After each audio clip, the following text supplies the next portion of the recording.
Thank you very much Keeravani గారు. ఇక అలాగే రూట్స్, మన పునాదుల్ని ఎప్పుడూ మర్చిపోకూడదు, ఎంత ఎత్తుకి ఎదిగినా అంటారు.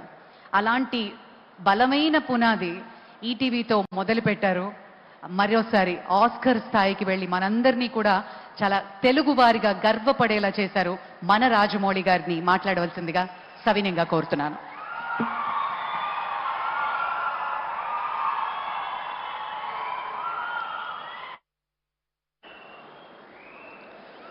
అందరికీ నమస్కారం అండి. రామోజీరావు గారు ఎన్ని శిఖరాలు అధిరోహించారు,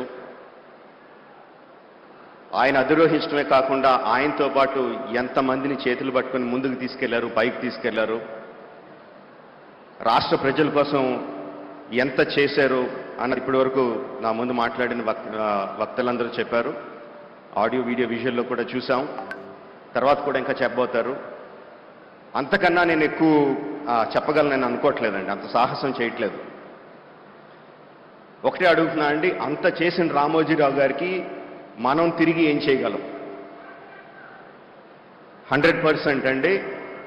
ఆంధ్రప్రదేశ్ రాష్ట్ర ప్రభుత్వాన్ని, తెలంగాణ రాష్ట్ర ప్రభుత్వాన్ని, కేంద్ర ప్రభుత్వాన్ని కూడా రిక్వెస్ట్ చేస్తున్నాను ఈ వేదిక మీద నుంచి, రామోజీరావు గారికి భారతరత్న ప్రదానం చేయడం సముచితం, సబబు. నమస్కారం అండి. Thank you.